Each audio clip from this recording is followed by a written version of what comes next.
ഈ അമ്മ തന്റെ മകനെ സ്കൂൾ വിട്ട് വിളിക്കാനായിട്ട് വരുന്നുണ്ടെങ്കിലും മകനെ അവിടെ കാണുന്നുണ്ടായിരുന്നില്ല. അമ്മ പേടിച്ച് ചുറ്റും മകനെ നോക്കുമ്പോഴാണ് വേറെ കുട്ടികളുടെ കൂടെ അവൻ കളിക്കുന്നതായിട്ട് കാണുന്നത്. അവനെ വിളിച്ച അമ്മ ഒരുപാട് ചീത്ത പറയുന്നുണ്ട്. കുറച്ചു നേരം അമ്മ ഒന്ന് ലേറ്റ് ആയി, അതുകൊണ്ടാണ് ആ ഒരു കുട്ടി കളിക്കാനായിട്ട് പോയത്. അതുകൊണ്ട് തന്നെ ഈ അമ്മ എത്ര ലേറ്റ് ആയാലും നീ ഇവിടെ നിന്ന് പോകരുതെന്നും ഇവിടെ തന്നെ നിൽക്കണമെന്നും ആ ഒരു അമ്മ മകനോട് പറയുന്നുണ്ട്. ആക്ച്വലി അവളുടെ ഭർത്താവിനായിട്ട് അവള് സ്നേഹിച്ചാണ് കല്യാണം കഴിച്ചത്. കല്യാണം കഴിഞ്ഞപ്പോഴാണ് അയാൾ ഒരു ദുഷ്ടനാണെന്ന് അവൾ അറിയുന്നത്. അതുകൊണ്ട് തന്നെ വേറെ നിവൃത്തിയില്ലാതെ അയാളെ സഹിച്ച് അവള് ജീവിക്കാനായിട്ട് തുടങ്ങാണ്. പിന്നീടാണ് അവള് പ്രഗ്നന്റ് ആണെന്ന് മനസ്സിലാവുന്നത്. കുട്ടിക്ക് വേണ്ടി, കുട്ടിയുടെ ഭാവി നശിക്കാതിരിക്കാൻ വേണ്ടി അയാളെ അവള് കൊന്നു കളയാണ്. എന്നിട്ട് അവള് ജയിലിലേക്ക് പോകുന്നുണ്ട്. ജയിലിൽ വെച്ച് ആ ഒരു കുട്ടി പ്രസവിക്കുകയും പിന്നീട് 5-6 വയസ്സ് വരെ ആ കുട്ടിയെ ജയിലിൽ തന്നെയാണ് അവള് വളർത്തിയതെല്ലാം. ഈ കഥ ഒരു മുത്തശ്ശിയോട് അവള് പറയുന്നുണ്ട്. അത് കേട്ട് പാവം തോന്നിയ മുത്തശ്ശി അവളോട് ഇനി എവിടേക്കും പോകണ്ട എന്നും ഇവിടെ തന്നെ നിന്നോളാനായിട്ടും പറയുന്നുണ്ട്. ടൗണിൽ അവള് കമ്മല് വാങ്ങാനായി പോകുന്ന സമയത്ത്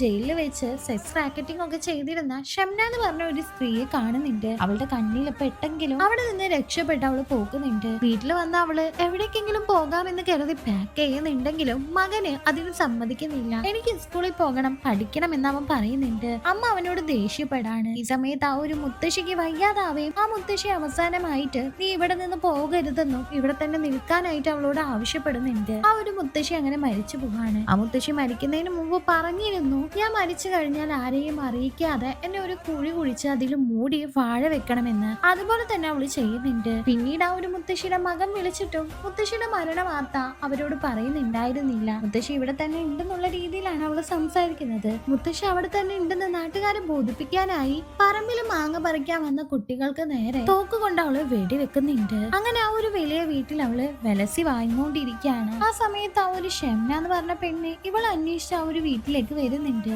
ഇവളുടെ ഈ ഒരു സെക്സ് റാക്കറ്റിംഗ് പരിപാടി ഈ വീട്ടിൽ വെച്ച് നടത്താമെന്ന് അവള് കരുതുന്നുണ്ടെങ്കിലും അമ്മക്ക് അതിന് തീരെ താല്പര്യം ഉണ്ടായിരുന്നില്ല. അതുകൊണ്ട് മുത്തശ്ശിയുടെ ആ ഒരു തോക്കെടുത്ത് ഷംനയെ അവള് വെടിവെച്ച് കൊല്ലുന്നുണ്ട്. ആ സമയത്താണ് മുത്തശ്ശിയുടെ മകൻ അമേരിക്കയിൽ നിന്ന് വരുന്നുണ്ടെന്നും അവനിപ്പോ ടൗണിൽ എത്തി എന്നും അറിയുന്നത്. വേഗം അവൾ ആ ഒരു ചോരപ്പാടുകളെല്ലാം അടിച്ചു വൃത്തിയാക്കുന്നുണ്ട്. ഈ സമയത്ത് മകൻ സ്കൂളിൽ വിട്ട് വന്ന് അമ്മയെ വെയിറ്റ് ചെയ്ത് അവിടെ നിൽക്കാണ്. അമ്മ എവിടേക്കും പോകരുതെന്ന് അവനോട് പറഞ്ഞിട്ടുള്ളത് കൊണ്ട് തന്നെ അവൻ അവിടെ നിന്ന് എവിടേക്കും പോകാതെ ഇരിക്കുകയാണ്. ഷംനയുടെ ശവശരീരം ഇപ്പോ ആ വീട്ടിൽ തന്നെയാണ് ഉള്ളത്. ആ വീട്ടുകാര് ആ വീടിനുള്ളിലേക്ക് കയറുന്നുണ്ട്. പിന്നീട് എന്ത് സംഭവിച്ചു എന്നറിയാൻ ഈ മൂവിയുടെ ഫുൾ എക്സ്പ്ലനേഷൻ കാണാൻ താഴെയുള്ള പ്ലേ ബട്ടൺ ഒന്ന് ക്ലിക്ക് ചെയ്താൽ മതി.